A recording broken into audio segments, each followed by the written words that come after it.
While other folks been working by the light of day.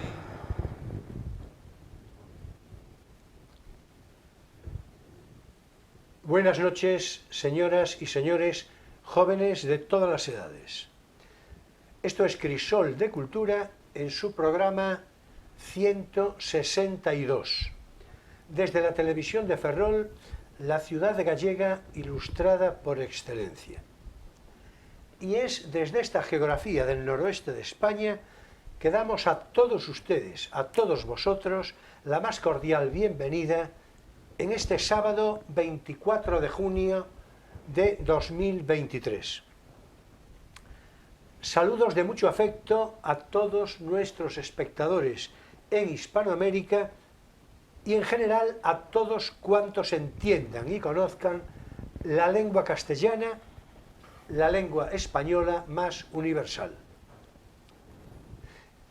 Y bien, hoy ocupará nuestra conversación glosar la figura humanística y científica de Manuel María Carreira Vérez, un sacerdote jesuita eminente, filósofo, teólogo, físico y astrónomo, miembro notable que lo fue del Consejo Rector del Observatorio Astronómico del Vaticano.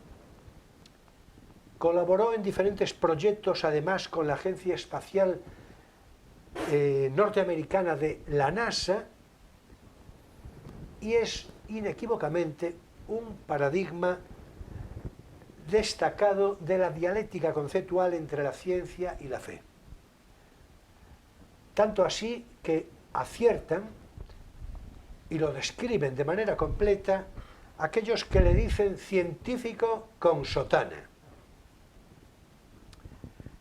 Manuel Carreira, el padre Carreira, había nacido el 31 de mayo del año 1931 en una localidad próxima a esta ciudad de Ferrol, desde la que emitimos, concretamente en una zona privilegiada de costa y playa, Valdoviño, y vino a fallecer en Salamanca no hace tanto, con fecha 3 de febrero del año 2020.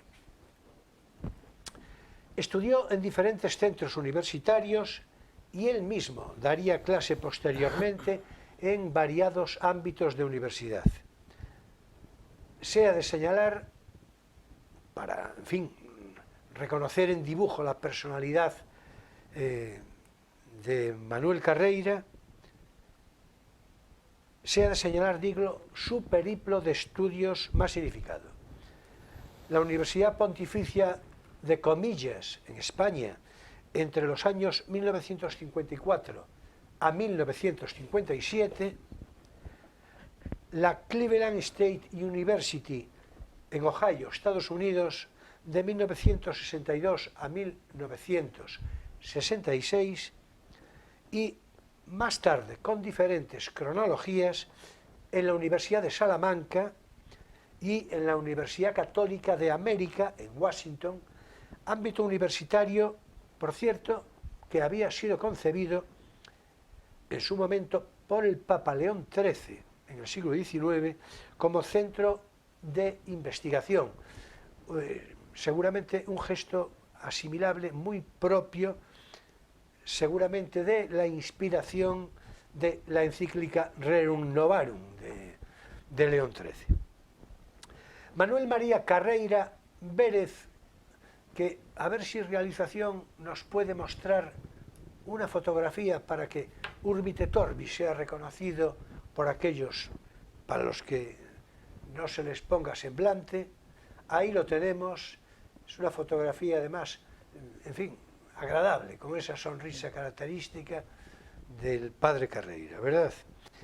Manuel María Carreira Vérez, digo, nuestro referente para la conversación de hoy, viene a sumarse a una muy nutrida lista de sacerdotes científicos que en variadas épocas aportaron su saber metodológico y su praxis a su quehacer teológico y a la causa de la fe.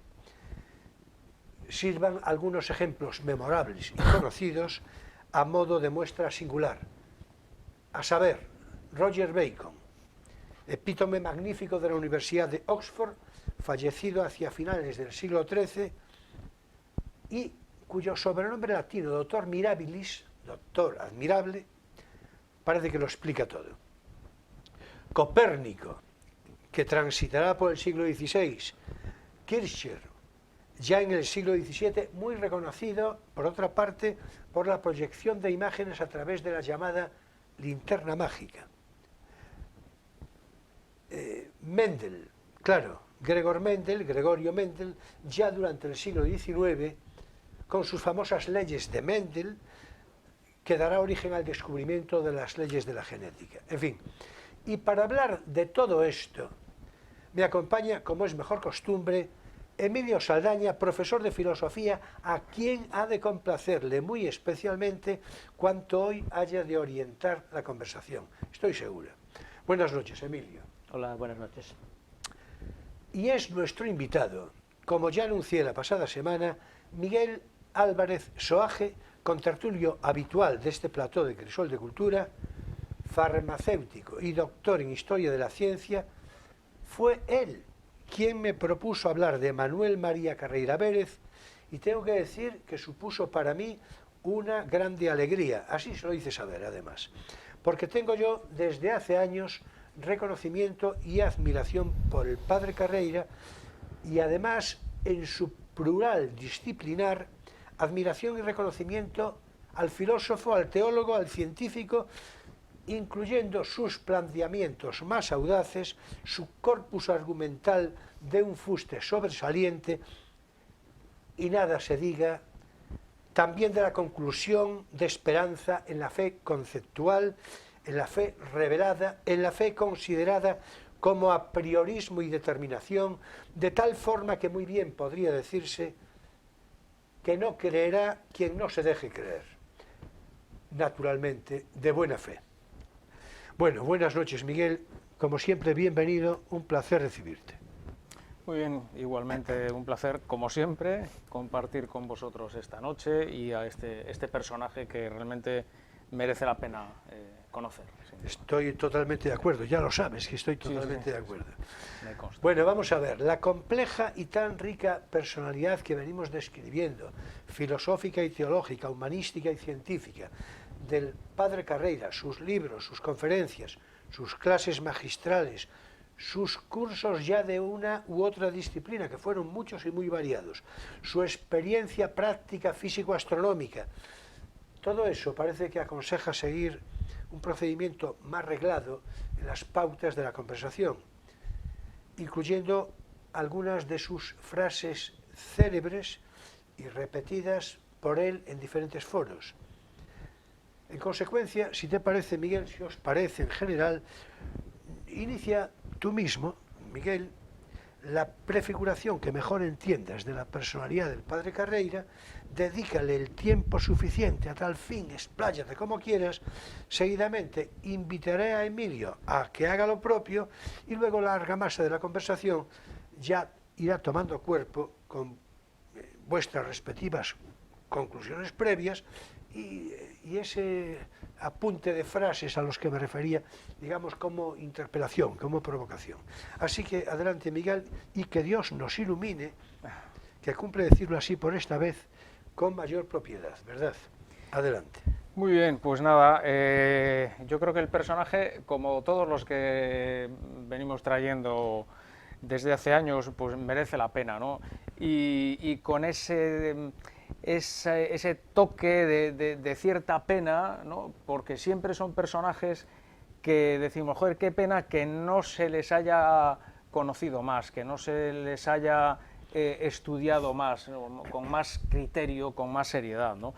Es un personaje muy destacado en la historia de la ciencia y es de aquí, aunque es de Vilarrube en Valdoviño, es de aquí en definitiva, y es muy valorado en otros entornos, ¿no? Y aquí parece que, bueno, pues que siempre estos personajes pues parece que no juegan en nuestra liga, ¿no? Por otro lado, yo le tengo una particular consideración al padre Carreira porque los dos somos antiguos alumnos del mismo colegio, de los jesuitas en Vigo, y yo creo que solo por eso, pues para mí es un orgullo, o es un honor poder tratar aquí su aportación, ¿no? Disculpa, yo incluiría a la figura de tu padre. Y a la figura de mi padre. Claro, es que, a ver, es que... Eso siempre. Claro, Por supuesto, a ver, por dile a supuesto. la audiencia, porque claro, una vez que ya dijiste lo de tu pertenencia al corpus de tal, pues Sí, matízalo, sí. ya que lo sabemos, ¿verdad? Sí, sí. Sí, Claro, porque entonces- efectivamente nació en el mismo año que mi padre y los dos ingresaron en los jesuitas en el mismo año, y aunque no de los jesuitas. en el mismo colegio de los jesuitas en Vigo. Con lo cual fueron potenciales compañeros. Y los dos fueron internos durante Tuvieron años, que por coincidir. tanto, Claro. sin duda tuvieron que conocerse, aunque no tengo la suerte de poder confirmarlo, ¿no? Pero bueno, lo que os... Bueno, me pareció decírtelo, ¿eh? Perfecto, como siempre. Y nada, yo creo que eso, merece la pena reconocer lo que a mí me gustaría definir como un hombre renacentista, ¿no? Con las características del sabio renacentista en el siglo XXI. Yo creo que es un lujo, es el filósofo, teólogo, astrónomo, inventor, lo tiene todo, y sobre todo su papel como divulgador, como gran divulgador de la ciencia, de la astronomía, ¿no? Profesor en un montón de varias universidades en Estados Unidos y en España. Ya adelantaste tú, director o codirector en el Observatorio Astronómico de Roma, fotógrafo, medalla Castelao en Galicia, que, bueno, pues oye, quiere decir que en algún momento... Eso no lo sabía yo. Pues sí, en el año 99 me parece que fue. Pues ya lo celebro. Medalla Castelao. Porque, vamos a ver, si alguna medalla está justificada, Es esa. que no diré que otras también, ¿eh? Sí, Pero sí, desde sí. luego, Desde por luego. supuesto. Sí, por sí, sí, sí. supuesto. Y- A quien se le haya ocurrido, Bien, pues sí. fue una ocurrencia feliz Bien e hecho está. inhabitual. Sí, ¿en qué año dices? En el 99, creo que en el año 99, lo debo tener por aquí en mis notas, pero en el... Bueno. sí, medalla de Castelao en el año 99. Bueno, por lo menos no fue in extremis, que es lo que Sí. suelen ser. No. O ya a toro pasado, ¿no? No, qué va. 20 años largos. Sí, sí. Claro. Entonces yo creo que eso, merece la pena recordar lo que es el objetivo de su actividad divulgatoria de la ciencia, de tratar de cohesionar ciencia con fe, ciencia con religión, como decías tú, de tantos personajes, ¿no? Mencionabas ahora mismo a otro insigne jesuita, Athanasius Kircher, uno también, o dos que comentamos aquí en su día, Juan Caramuel Lobkowicz, monje cisterciense y científico insigne del siglo XVII, dejó una obra vastísima, enorme. Otro cisterciense, Antonio José Rodríguez, o sea, hay muchos personajes, ¿no? Pero en este caso estamos en el siglo XXI, y yo creo que eso es lo interesante del personaje, ¿no? Esa actividad divulgadora y promotora de ese binomio, ciencia con religión. Tienen cabida las dos facetas, ¿no? del ser humano, la ciencia y la religión. Y bueno, pues en base a eso creo que merece la pena recordar al padre Carreira. Bueno, más detalles Sí, que iremos sacando. Insistía en la perspectiva complementaria de la ciencia y la religión. Ciencia y La religión. ciencia no tiene nada que decir en el ámbito religioso y la religión en el ámbito de la ciencia tampoco, pero son complementarias sus visiones de la realidad. Pues, entre otras cosas, al margen de la ciencia y la religión, sus inventos. Sí, Que te iba a preguntar, lo que pasa es que me tiene- pareció poco, en fin, Es curiosísimo, tiene dos inventos en el campo de la astronomía, y uno de ellos está patentado.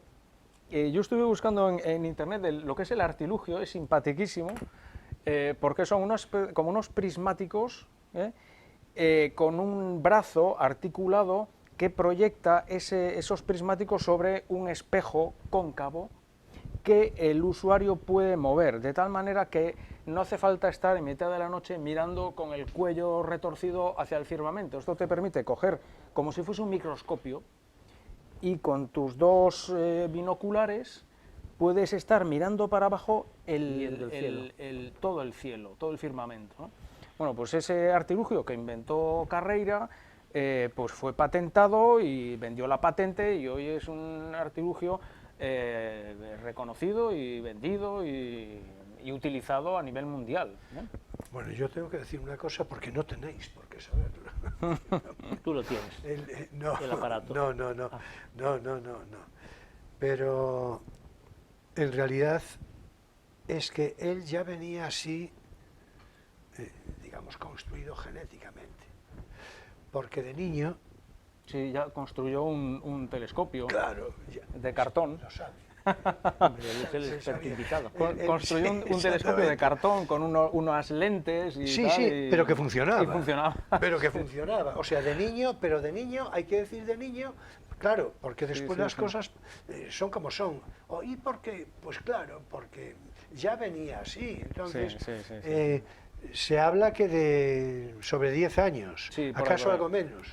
O sea que, Sí, él tenía una patología, era cojo, de una pierna, de una rodilla la tenía inmovilizada, y posiblemente eso contribuyó a que el número de horas que tenía que pasar sentado o sin actividad física, sin jugar al fútbol, pues era bastante elevado en su ritmo bueno, diario, pero de ¿no? eso al telescopio. Bueno, pero bueno, había una mente privilegiada y había muchas horas. Claro. Y había muchas Claro, horas para claro. darle vueltas a la cabeza, ¿no? Claro. Bueno, pues entonces, ¿Cuál fue el otro ¿te invento? parece así o ya le pasamos No, a...? Lo dijiste dos, ¿no? Sí, el otro no lo sé porque no sacaron la patente y no sé cuál fue el otro invento. Bueno, pero es no lo tengo por ahí evidente que anotado. además de... Es que era ingenioso en el sentido Sí, de sí, ingeniero, ¿no? De- Por eso decía antes lo de renacentista, ¿no? Sí, Era no. como Leonardo sin y sus duda. máquinas y además sus Sin duda, estudios sin duda. teóricos y su... Y además yo creo que le cuadra muy especialmente esa definición, Sí. el concepto renacentista. del Si me todo, permite, del todo. se publicó un artículo que he visto en internet, en el clevelandseniors.com, sitio web, con ese título, Emmanuel Carreira, Renaissance Man of Philosophy and Light, es decir, el hombre renacentista de la filosofía y la luz, ¿no? Un poco que viene a reivindicar ese perfil un poco del hombre sábelo-todo, No, ¿no? sin duda. Y yo cuando le dije a Emilio, hace 8 o 10 días, de que íbamos a hablar de esto, Sí. y de que venía Miguel, que nos complace que vengas y esto, ¿verdad? Siempre. Pero dijo él, pero qué raro, dijo Emilio. Pero es que normalmente hablamos de personajes vinculados al siglo XVII, XVIII. Sí, a la Y ilustración dice, claro, procedente, claro, al y barroco y dijo, también. sí, pero- sí, cierto. Pues O nosotros- sea que ya se ve Sí, cómo sí. resultó espectacular hasta en eso, ¿no? Sí, sí, No. sí. Pero es, Bueno, es un hombre barroco. Es sí, un hombre barroco en el sí, sentido de sí, de sí. que... A los Kierkegaard. Sí, es un justo, Athanasius justo, Kircher justo. del siglo XXI, Justo, sin justo. duda alguna. Lo que pasa es que, claro, la idea de la química y de la física ha cambiado mucho. Sí, Del lógicamente. 17, 18 para acá, mucho. Sí, ¿no? sí, sí, En sí, Kierkegaard hoy lo consideramos que la mitad de su física es, en fin, fantástica, ¿no? Sí, es sí, sí, es sí. alquimia más que química. Sí. Pero bueno, Y bueno, esos Bueno, gabinetes y el largo de trayecto que la curiosidades. química y la alquimia Convivieron, transitaron, ¿no? convivieron, Claro, sí. es decir que... primero bueno, todo era alquimia, luego un periodo de convivencia y luego Mm. pues la química se impuso como ciencia y la alquimia quedó como un esoterismo A partir más. de claro. de Vamos a ver, Lavoisier. entonces le digo a, Que ataque. a Emilio, claro, es Que decir, ataque el... dinos tú a propósito Hombre, a mí de- me sorprende la faceta práctica, es decir, ingenieril de este señor, porque yo lo que sabía de él era todo de teoría, es decir, de cosmología, de física, sus especialidades, los libros que tiene publicados, su trabajo en cosmología en Roma, ¿no? En el que es el Observatorio Vaticano. El Observatorio Astronómico Vaticano, El sí. Observatorio Vaticano. Entonces me sorprendió esto de que tuviera ahí una cosa patentada, tuviera su lado Edison. Sí, sí, sí, sí. Y tenía incluso en la Universidad de Comillas en Madrid un laboratorio fotográfico reservado para él. Y otro... Pero de fotografía astronómica. Fotografía astronómica, sí, sí, sí, sí. Tenía él ahí sus historias, ¿no? Entonces, bueno, era un personaje peculiar.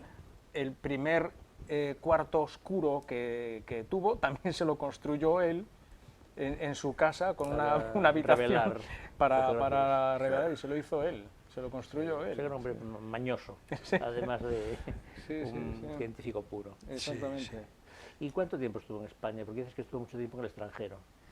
Sí, creo que iba y venía durante cursos Era escolares. profesor visitante, que se llama. Y se volvía, sí, sí, sí, sí. Tiene ahí una anécdota en uno de sus viajes en barco a Estados Unidos, al pasar por Gibraltar, chocó con otro barco, el suyo en el que viajaba. No pasó nada, bueno, la cosa se salvó, tuvieron que volver a tierra, etcétera. Y luego se supo que el otro barco iba cargado con 56 toneladas de dinamita. Y entonces él dejó una frase que no recuerdo ahora, pero algo así como, joder, por los pelos no fui a ver las estrellas yo personalmente, con cierta sorna, ¿no? De decir, joder, sigo aquí de casualidad. Le cuadraría el sentido irónico. Sí, el sentido del humor, ¿no? Sí, sí. Sí, sí.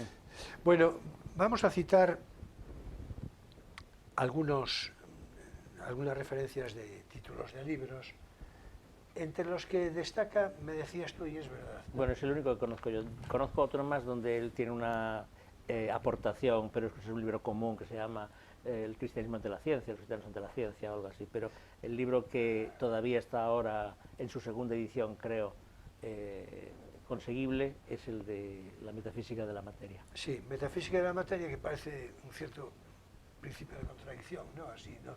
Pero ya está propuesto... Siempre, primero fue la metafísica y después Sí, la ciencia de claro, la materia. claro, entonces, así que es lógico que todavía detrás de la sí, ciencia de la materia está la metafísica. Sí, el título concreto es un poco largo y dice Metafísica de la materia, tal cual describe Emilio, núcleos temáticos de filosofía de la naturaleza, materia no viviente. El título es realmente todo esto, ¿no? Claro, ese es el título. Es una edición del año 1993. Pero hay una segunda edición, ¿eh? Sí, seguramente, sí, sí. Y después de comillas, ¿no es? Creo que sí, creo que sí. En realidad sí. eso se ocupa, o sea, el tema es la clásica filosofía de la naturaleza, lo que se llamaba antes filosofía de la naturaleza, Filosofía de la ¿no? naturaleza. Que englobaba la cosmología, en fin. Creo que fue profesor de esa materia, Sí, en porque comillas. es el título tradicional, digamos, aristotélico. Sí, de hecho, la relación de títulos a la que voy ahora a continuar, yo creo que es indicativo precisamente de su especialidad, no sé si es la palabra que le cuadre, pero de su, en todo caso, de su inquietud, ¿no? Desde el punto de vista filosófico, teológico, científico, yo creo que, y desde luego de eso, de la consideración de ciencia-fe, ¿no? Que es el hombre en el cosmos. Los voy a decir, aquellos que puedo reconocer con mayor, digamos, énfasis de importancia y en una cronología hasta hoy, ¿no? El hombre en el cosmos, del año 1997. Podría ser una respuesta al libro de Scheller, del puesto del hombre en el cosmos, un libro de Scheller que se llama así. Año 97. Interesante la aclaración que hace Emilio, ¿verdad? El siguiente, ciencia y fe. Ya está claro. Ahí sí que hay 50 Ciencia y fe. libros con ese título. Sí, pero él le pone alarga el título con un interrogante, relaciones de complementariedad, y luego a continuación ya de una manera naturalmente afirmativa dice, y aclaratoria, dice algunas cuestiones cosmológicas. Del año 2004. Otro título del año 2009 es El hombre y el universo. somos fruto del azar, azar del que hablamos no hace tanto. Sí. Luego podemos, cuando comente yo el libro, decir dos cositas sobre eso. Claro, claro. Del año 2010 al año siguiente, del anterior, el origen y la evolución de la vida. Y después tiene dos títulos en inglés que, como Emilio domina la lengua, En fin. pues sajona, pues le voy a pasar yo para que lo diga él, porque así ya no paso yo, ya no le echo El yo sofoco del a mi error, ¿no? inglés macarrónico, ¿no? Entonces, son dos libros muy interesantes de respectivos años 2013 y 2014, digo con títulos en inglés, claro, Pero están traducidos. y que están, pues no me consta, y que son naturalmente títulos escritos por el padre Carreira, pero en coautoría con Julio González, digamos que era una personalidad científica también próxima a él, ¿no? Los títulos los tenemos aquí, son estos dos, que además, no sé si los conoces o no, pero son No, estos dos. sí, bueno, es que este es muy explicable por lo que luego comentaré. Intelligent Design, a Realistic Approach to the Philosophy and History of Science. O sea, diseño inteligente, una aproximación realista a la filosofía y la historia de la ciencia. Bueno, yo la traducción sí la sabía, pero... Bueno, pues ya está, ya A te lo ver, digo yo. no, El pero- Reason, Science and Revelation, o sea, razón, ciencia y revelación.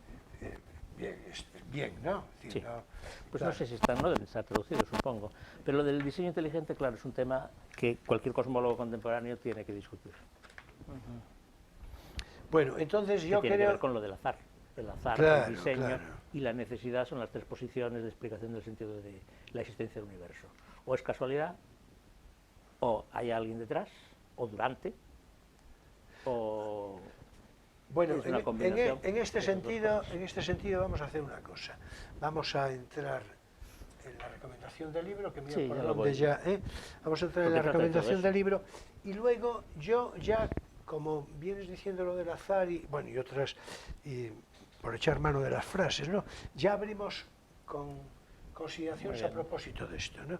Y que yo creo que va a haber una cierta incitación por lo que vas a recomendar. O sea que, ¿te parece bien, Miguel? Así. Perfecto, vamos Bien, allá. ahora es tiempo para nuestro espacio divulgativo. No tienes por qué saberlo.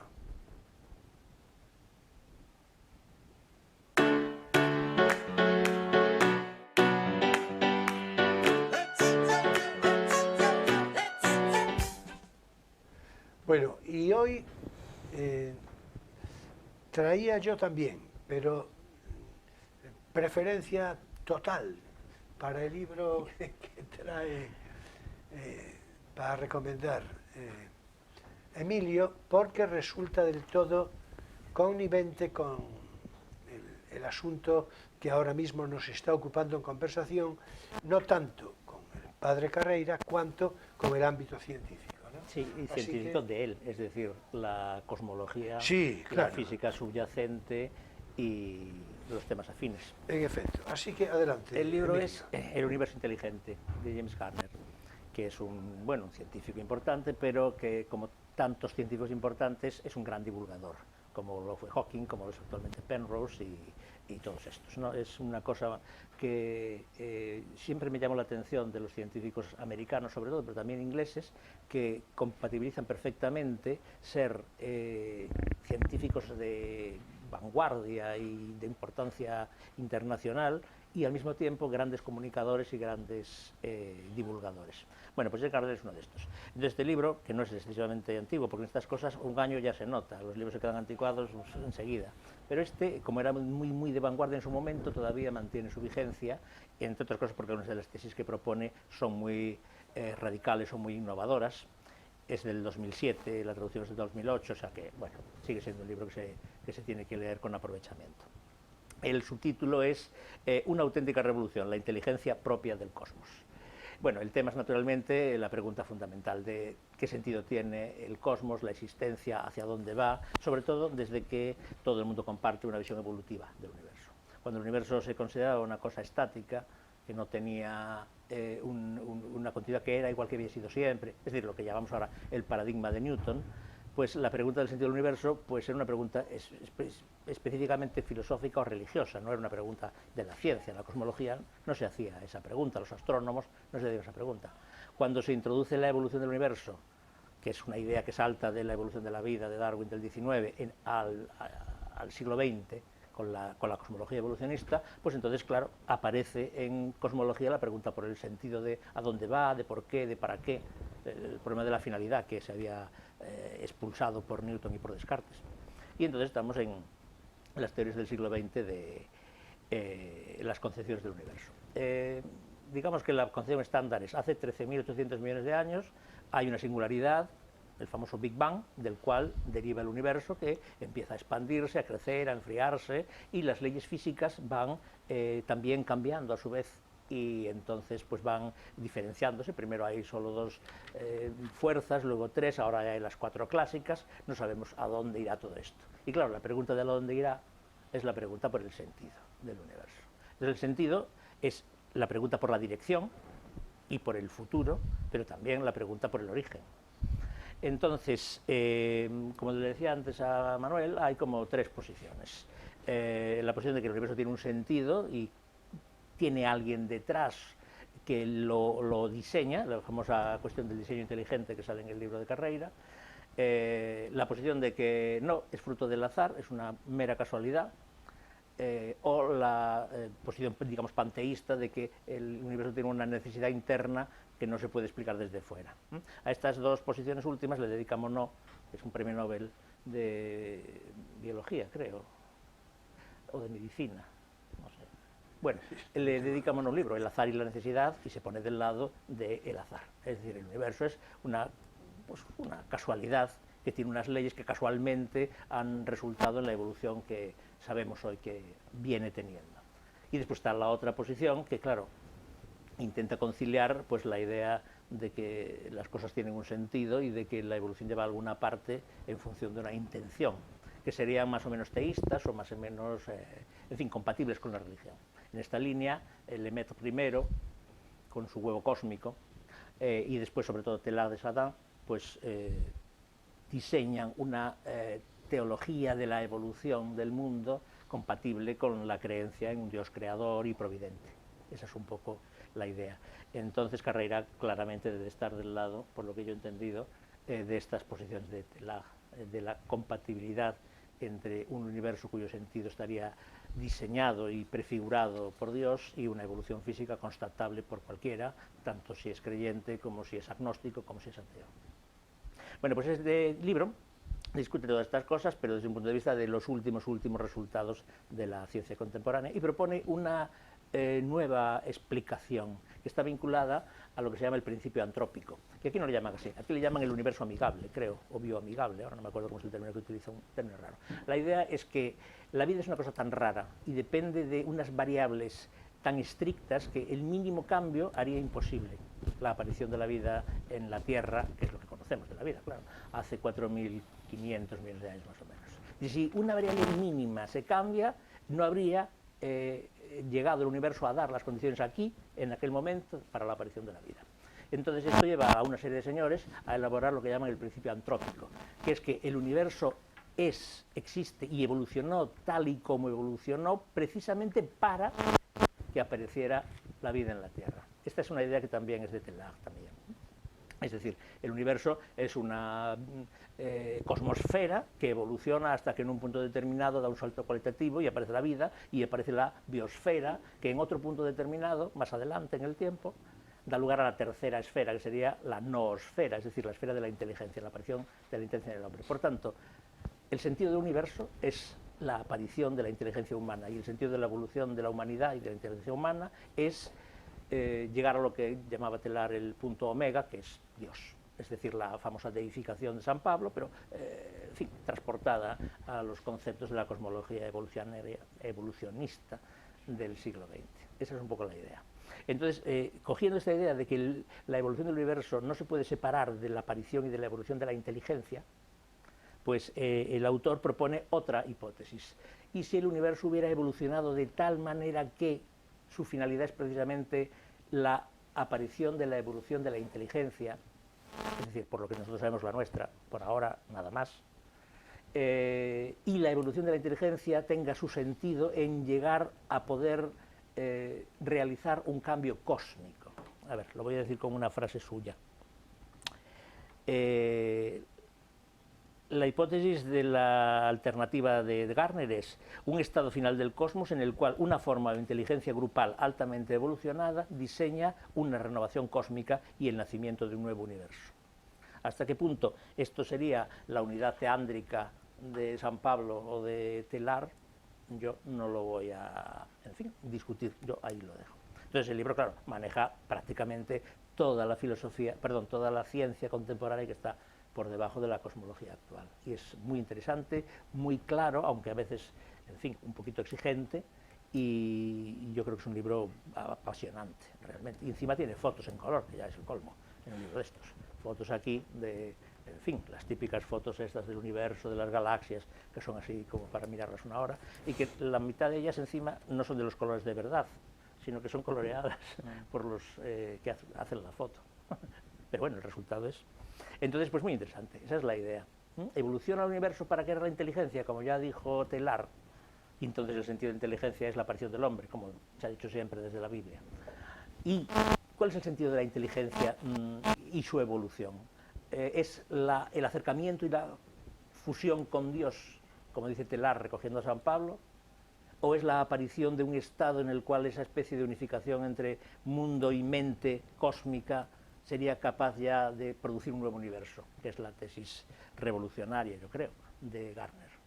Todas estas preguntas, claro, tienen un pie en la ciencia y un pie en la trasciencia, es decir, en la metafísica o en la religión directamente, y por eso yo creo que son tan interesantes.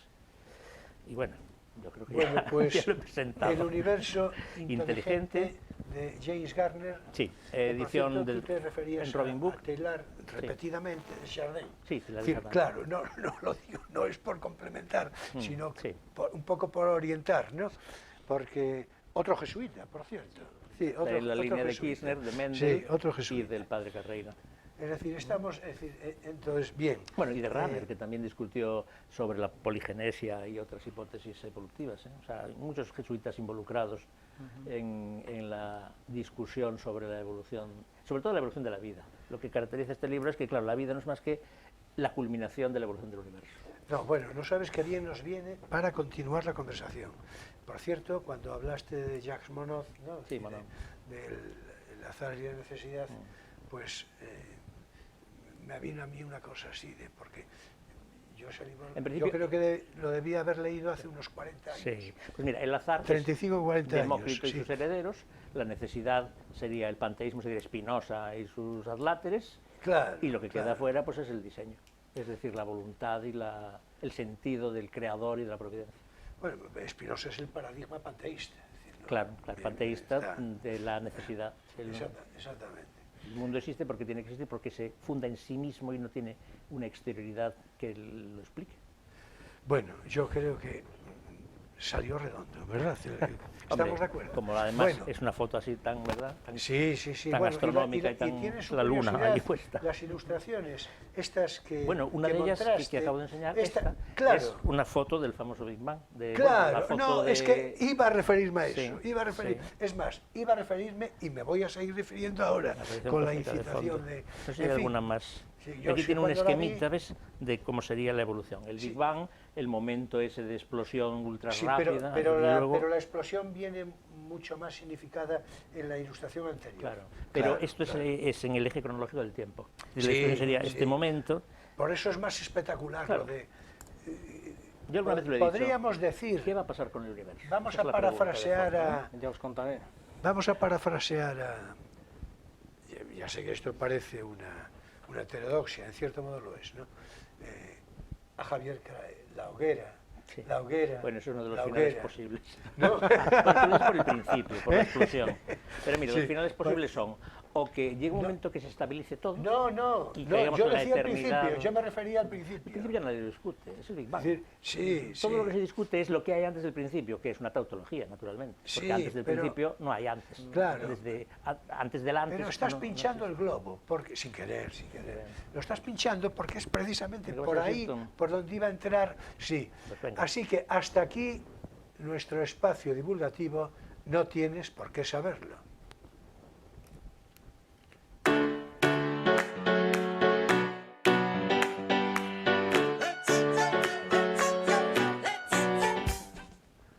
Bueno, magnífica la aportación del universo inteligente de James Garner en el apunte.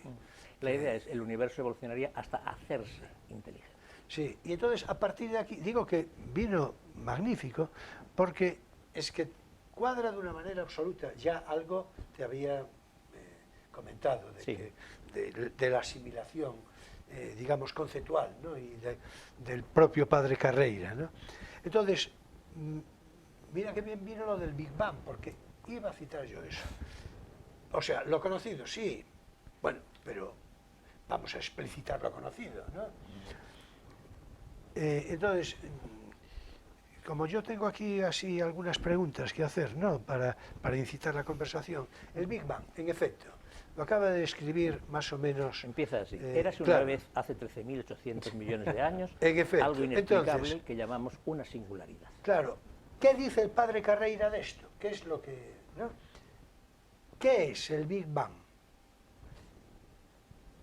Contesta el padre Carreira y dice: un modo de describir cómo comenzó el universo, en un estado de alta densidad y temperatura, como una gran hoguera.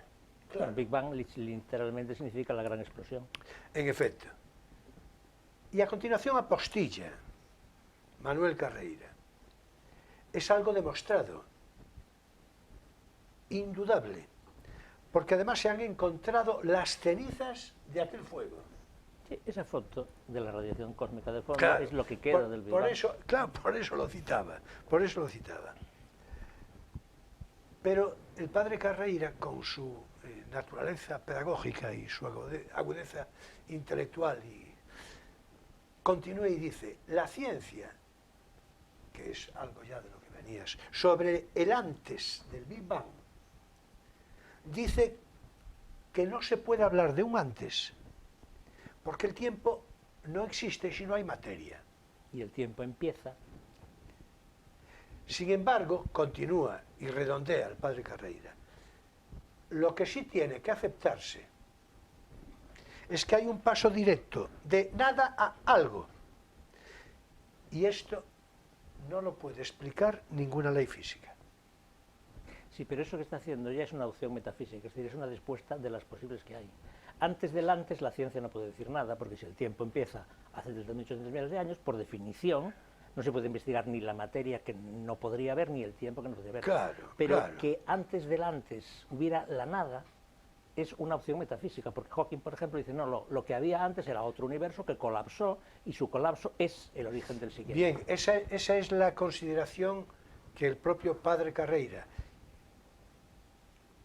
y yo mismo, pero yo naturalmente... Bueno, tú por quiero adhesión decir, claro, emocional. Yo por... Sí, sí. Bueno, ya sabes que a veces hay consideraciones intuitivas, ¿no?, en los que uno llega y descubre, algo me pasó a mí con eso, con el padre Carreira, por eso me sentí yo tan identificado, porque claro, me reafirmaba en consideraciones, y luego otras, ¿verdad?, de directo reconocimiento pedagógico. Y para el padre Carreira, yo comprendo que esto es, pero como Stephen Hawking también, cuya historia del tiempo me leí yo con fruición, es decir, muy, bueno, y después otras cosas, ¿no? Pero te das cuenta que es un título paradójico. Lo mismo que la historia de la eternidad de Borges, la historia del tiempo, es un título que choca contra el sentido común. sí, el es que tiempo viene muy es lo que contiene la historia. Sí, viene muy a propósito que digas eso, porque la consideración que decías de Hawking sobre, es que no, lo que hubo fue otro universo, que Sí, es lo que tiene eso Anaximandro. forma parte El padre Carreira no lo dijo así, pero estaría en lo fundamental de acuerdo, porque no lo dijo así, pero digamos que in pectore sí. Vino a decir que Hawking era un imaginativo. Pero es que ahí, claro, ahí un imaginativo, estás ya en el ámbito de la especulación que era un pura. imaginativo, porque, claro, es decir, es que a continuación del universo de Hawking, en su, digamos, desarrollo imaginativo, al final hay que decirle, mira, y antes de eso, y claro, eso tiende ad infinitum, que naturalmente, claro, así ya cuadra, así ya cuadra. Pero es una posición metafísica, es muy vieja. Bueno, pero Es la en posición todo de caso, Anaximandro, por ejemplo. en todo caso, tiene que aceptarse que hay un paso directo, decía el padre Carreira, de nada a algo. Y esto no lo puede explicar ninguna ley física.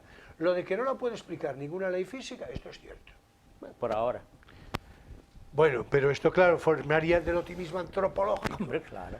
No, de Hawking. Y De mío. Hawking.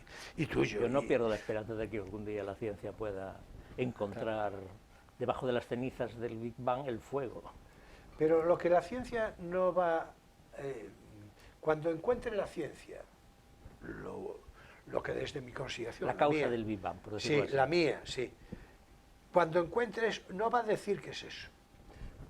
Porque la ciencia es una cosa de tejas abajo, y por decirlo así de una manera Claro, coloquial. Y entonces, claro, no le puede, la ciencia no puede decir, porque claro, la ciencia tiene, estaréis de acuerdo, un principio de soberbia desde hace así como unos 150 años, por lo menos. Y en ese principio de soberbia, claro, menos mal que hay personas como el padre Carreira que vienen a, claro, en fin, A reivindicar la humildad cristiana. claro, en efecto, en efecto. Claro, la conclusión, como bien decías tú, del padre Carreira, no es sino que el universo, el porqué del universo, dice, no tiene otra explicación que no sea la de un creador inteligente. Claro, Es la misma de Tesla. naturalmente. Es el punto alfa, donde todo empieza. En efecto. El alfa y el omega, el principio y En el fin, efecto. pues son el Big Bang y el Big Crunch. Bueno, se pero supone. ahora voy a decir yo otra cosa. Pero una cosa sobre el Big Crunch, no es seguro que vaya a colapsar el universo al final, no sabemos lo que hasta ahora sigue creciendo, va a crecer hasta la muerte térmica y acabará ahí en el desierto de la ley de Boltzmann, No, o va a estabilizarse y se va a hacer eterno a la newtoniana, o va efectivamente a empezar a encogerse y a colapsar como supone pues Stellar y Hawking, por cierto. Pues no sé, bueno, vamos a ver. no se puede decir aún, ¿eh? No, Y no creo que vivamos tanto como y por para- cierto, no, Me temo que no. no. Vosotros desde luego no. No, pero ya, Lo ya os veo- lo lo contaré. veo ya os lo Hombre, lleva contaré. casi 14.000 años creciendo y enfriándose. No. Sí, no, Entonces, ¿qué va a pasar de aquí a otros tantos? yo lo que sí, es decir, en esa referencia imaginativa de Hawking que decía, y otros, el propio Taylor, es decir, no, Bueno, en el- cuanto te sitúas antes de el principio Sí, o es después decir- del fin, estás ya haciendo metafísica. sí, ya no es pero todavía, pero por lo menos no es yo lo de ciencia. colapsar, Tú no lo ves. no, yo no. No, yo quiero decir, pero no lo veo, claro, es una cuestión metafísica, ya, es una conclusión metafísica. No lo veo porque el absurdo de Dios no, Ya te no lo digo que considero, la ¿entiendes? idea De era ninguna manera considero crearlo el absurdo de Dios que de ninguna colapse. manera. Oye, es pues decir, Dios es que habla es, del fin del es mundo, que es ¿eh? imposible. Te recuerdo que el Apocalipsis te cuenta que todo va a acabar mal, Sí, bueno, antes de que advenga la Jerusalén celeste. O sea que la idea de que esa forma de acabar mal fuera la contracción definitiva y el hundimiento de todo, dicho en términos, pues yo que sé, metafóricos de los judíos de hace 3.000 años, tampoco es tan impensable. ¿eh? no. Bueno, yo... De hecho, eso es lo que piensa Taylor. sí, sí, Y él claro. se considera un ortodoxo, aunque en su momento fue muy discutido y tal, él considera que su teología es ortodoxa, es perfectamente compatible con la ciencia. Mi, con la teología mi impresión tradicional. personal, que es eso, una impresión, es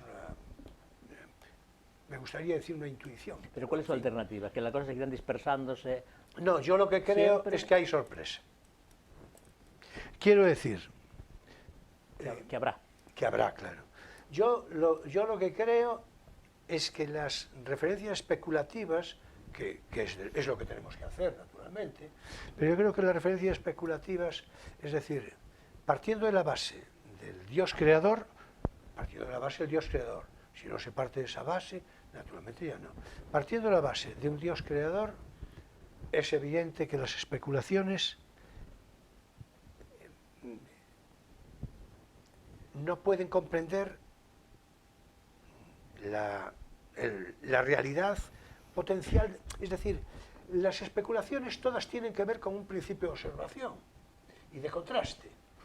Y claro, eso se escapa al discurso de la mente previa, bueno, es que tenemos que utilizar este lenguaje descriptivo, ¿no?, del creador. Y entonces yo creo que el creador rebasa con mucho la posibilidad. Por eso entiendo que seguramente habrá sorpresa. Sorpresa, hombre, yo espero que grande, ¿no? No apocalíptica. No apocalíptica.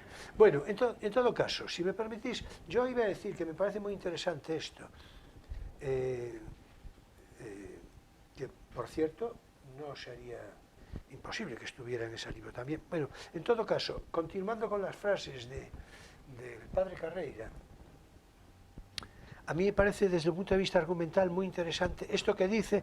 Yo digo la frase y vosotros entráis a la consideración discursiva, reflexiva y demás. Dijo el padre Carreira, en un corpus argumental de todo esto, ¿no? Dijo, el universo genial, el universo es casi todo hidrógeno y helio. Todo lo demás es menos del 2%. Y a continuación apostilla y dice, en cambio, aquí en la Tierra apenas hay hidrógeno y helio. Está hecha de materiales escasos en el universo. Este planeta, continuaba, es el único que tiene agua líquida en la superficie. Es el único con un cuerpo magnético que nos protege del Sol. Tiene un proceso de formar montañas y cuencas oceánicas absolutamente incomparable. Todo esto es lo que hace posible no solo que aparezca la vida, sino que pueda desarrollarse. Nada es casual. La ciencia no puede explicar esos cambios o que se haya formado la primera célula. Hay cosas que se describen de una manera superficial al hablar de lo que es la vida. Por eso, decía el padre Carreira, vale la pena decirlo de una forma ordenada. Y a continuación se refería, porque le preguntaban sobre las teorías de Darwin. Y decía, son teorías de tipo biológico y en cuanto afirman que la vida evoluciona, no son discutibles. Otra cosa es ya cuando se le incluyen puntos de vista filosóficos, mira por dónde. Por ejemplo, decir eso, que las cosas ocurren solo por azar. El azar no es una fuerza física. No se puede medir en ningún experimento. Ni se puede poner un número de azar en una ecuación. Lo decíamos hace un rato. El azar, pues, no puede sustentar un concepto de explicación como base para las teorías de Darwin. Y sin embargo, mucha gente lo entiende así. Y decía él con su laconismo de conclusión, pues no. Pensé que iba a ser su laconismo gallego. Sí, así es. A la gallega, así pero, es. Vamos a ver, todo eso es cierto, pero a lo mejor es cierto aquí, en el sistema solar, a lo mejor en otra dimensión, en otro espacio, puede no ser cierto. Bueno, pero hidrógeno y helio sigue siendo fuera del sistema solar. Claro, sí, por eso. No, es que esto por eso quise leerlo. Sí, de todas maneras yo me pregunto, ¿cuenta con la materia oscura? Porque la materia oscura es la mayor parte de la materia del universo y se llama oscura porque no sabemos lo que es. Se entiende que él se refiere a la materia conocida, que a lo mejor es mucho menos de lo que nos falta por saber. No. Pero sí es cierto que todo lo que dice, es decir, para que se dé la vida en la Tierra, sí es cierto todo eso que dice y más, es decir, que haya un campo magnético, que la distancia al Sol, que la Luna estabilice. El principio antrópico, esa explicación del universo porque es un proceso cuya finalidad es la aparición de la vida. En efecto, que es una cosa tan rara y tan difícil, que no es exactamente así, no hubiera aparecido nunca. No, la aparición de la vida y aquí. Y que se mantenga. Y aquí, y aquí, porque esto es parte de lo que, en un discurso naturalmente mucho más amplio, más pormenorizado, pero es cuando él dice de manera concluyente que no hay vida ni puede haberla en ningún otro planeta. Esa es un corpus argumental que repito que ahora no podemos entrarle a ese pormenor, ¿no? De hecho, dice después, la materia es capaz de cambiar y evolucionar, pero no de autocrearse a sí misma. Mira, sobre eso puedo leer un trocito del prólogo que le hace Kurzweil al libro. Dice: Bueno, pues mira. Sin duda, el universo en que vivimos parece ser un diseño inteligente, en el sentido de que las constantes de la naturaleza son precisamente las necesarias para que el universo haya crecido en complejidad. Es el eje de la complejidad de conciencia del que hablaba Teilhard, ¿no? Sí, sí.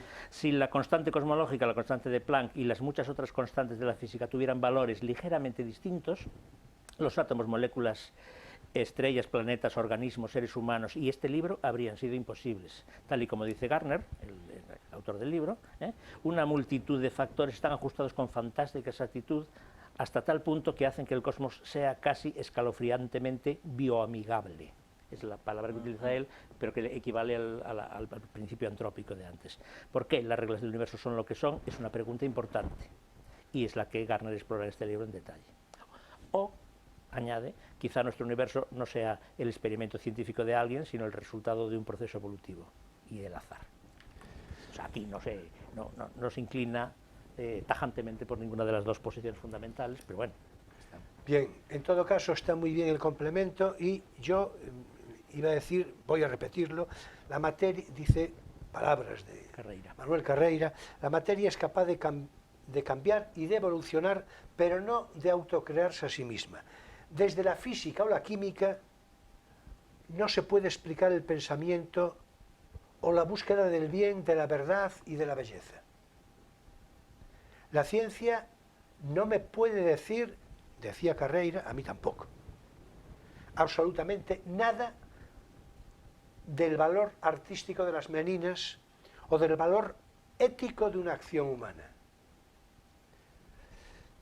Y por cierto, por redondear el comentario, decía Einstein, porque estábamos a punto de llegar y nos cayó el diluvio. Ah, sí. Es decir, y entonces Decir, ya no pude debió de decir ser yo una la señal. frase de Einstein, que claro, y entonces decía Einstein que no se puede hacer ciencia. Esto es muy interesante como, digamos, protocolo, ¿no?, de procedimiento. No se puede hacer ciencia si uno no comienza con la persuasión de que el mundo es algo real y ordenado. En fin.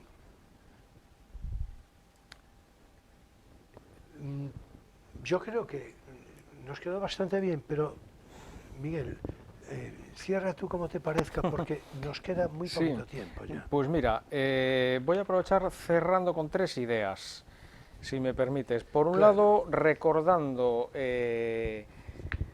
en su tesis doctoral en el campo de la física, que su director de tesis fue Clyde Cowan, que fue premio Nobel y co-descubridor del neutrino.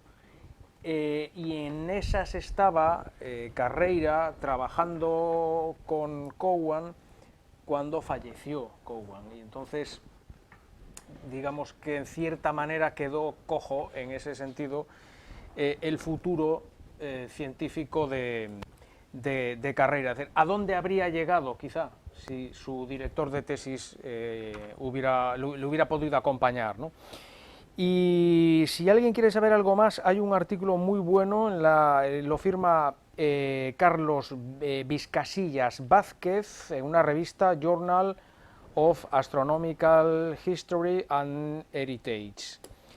Este año, el año 2023, artículo que está recién salido del horno.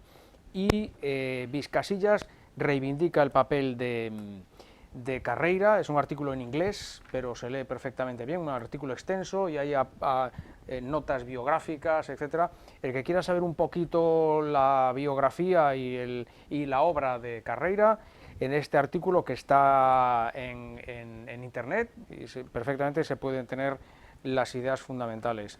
Artículo de este año 2023 y nada más. Bueno, pues yo creo que merece la pena, ya se dijo de principio, reconocer y reivindicar la figura filosófica, teológica, científica, yo creo que se puede decir de un sabio en puridad de este siglo, de la transición entre el 20 y el 21, que curiosamente coincide que forma parte de esta geografía, que algo tendrá el agua del mar, en este caso cuando la bendicen, ¿verdad?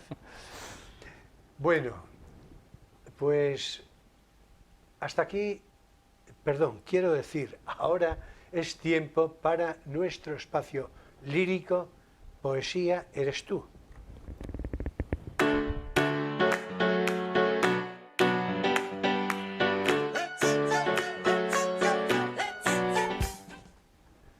Bueno, hoy vamos a continuar, naturalmente, leyendo las memorias de Quiquí de Montparnasse, en fin... cada vez más interesantes, ¿no? Cada vez más interesantes. Cada vez más interesantes. Hoy no le vamos a poder dedicar, tenía yo previsto leer algo más de la cuenta, pero no podrá ser, porque el tiempo no lo permite, pero sí vamos a acomodar respectivas lecturas, Emilio de su parte y yo mismo, en las que vamos a hablar de la situación, cómo sigue evolucionando la figura de Quiquí de Montparnasse, que hay que recordar que era una chica que acabó siendo una chica que acabó siendo muy posando para pintores de gran importancia en el periodo modernista de la Francia de los años 20.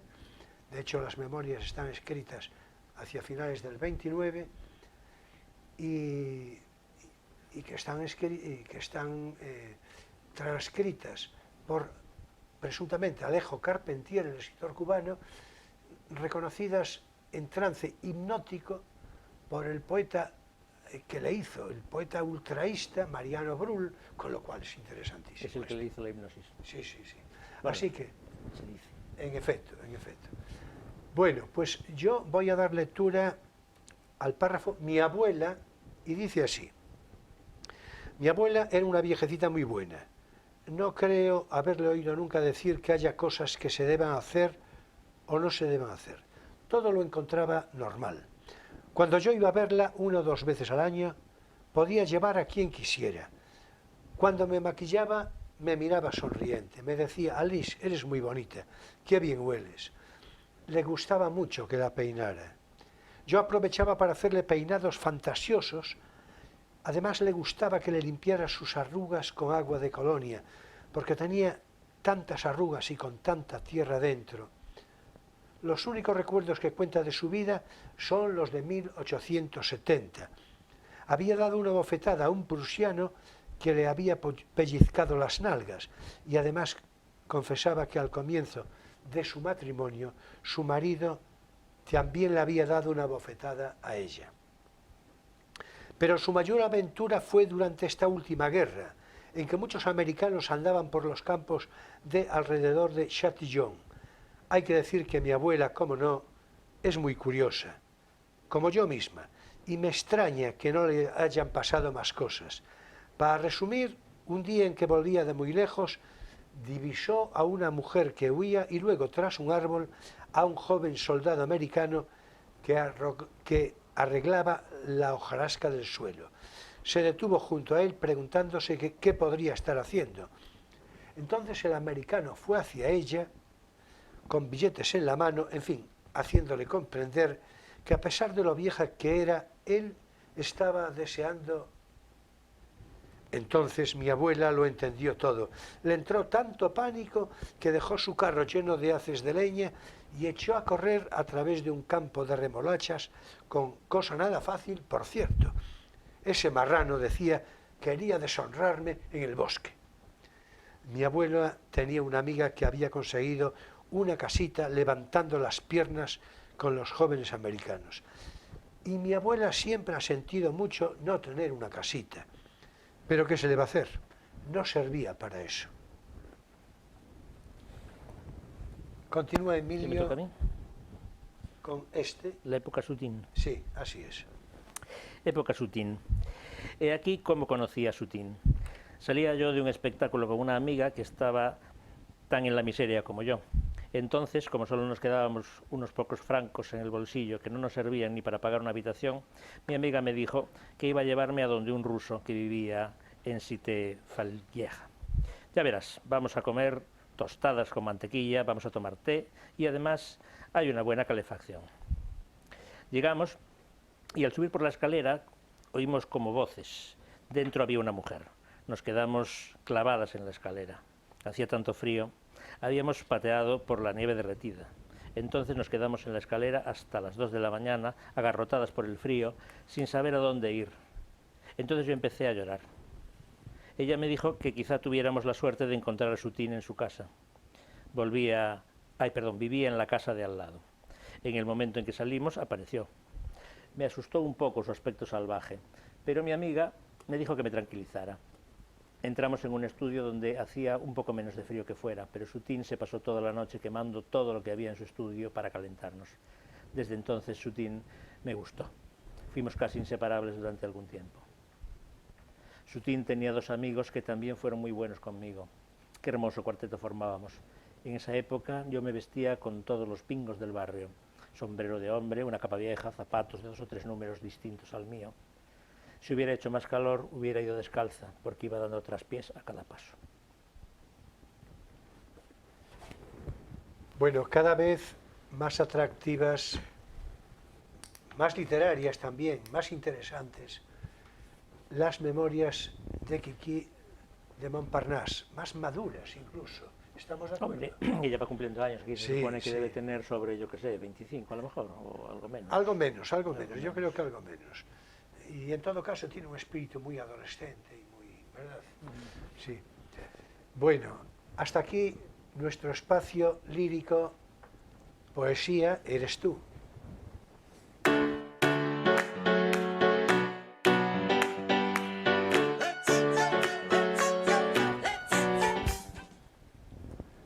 Bueno, finaliza aquí también Crisol de Cultura en este sábado 24 de junio de 2023. Bueno, muchas gracias, Miguel, por tu presencia, por tu conversación, como siempre.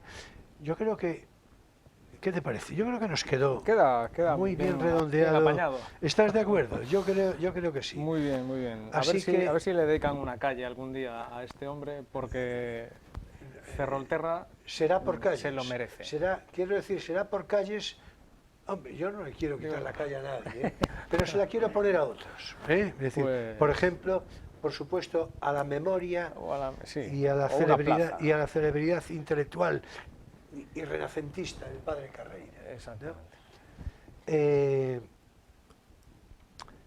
Bueno, pues estamos, en fin, a poco próximos a julio. Yo no sé si en julio, pero y después nos pasará agosto, que es un mes de espíritu vacacional, ¿no? Pero hacia finales de julio, si no, pues abriremos en septiembre, más o menos, Miguel, si te parece. Me parece perfecto. Si te parece. Yo así estaré que, aquí. Sí, que... pues estuve reconociendo, en fin, de qué tratar, ¿verdad? Perfecto. Que yo ya me ocupo en perseguirte, ya sabes. Bueno, señoras y señores, jóvenes de todas las edades, mi gratitud entera y toda por vuestra presencia fidel de cada semana, por vuestra actitud crítica, también por vuestra simpatía. La próxima semana nos visitará de nuevo, porque está en esa previsión, Domingo Piñeiro. Recordaréis que había estado aquí hace cosa de un mes, poco más de un mes, arquitecto de doble nacionalidad, de origen venezolano, pero de nacionalidad española, una persona sumamente interesante por variadas circunstancias, algunas de ellas que naturalmente glosaremos con mayor pormenor en el programa de la semana que viene. Nos vemos pues en Crisol de Cultura, Televisión Ferrol, el próximo sábado a las 9:30 de la noche, hora española, con repetición el domingo alrededor de las 7:30 de la tarde. Será, naturalmente, como siempre, un placer. Y bien, ya sabéis que paso lista. Muchas gracias, buenas noches y feliz semana.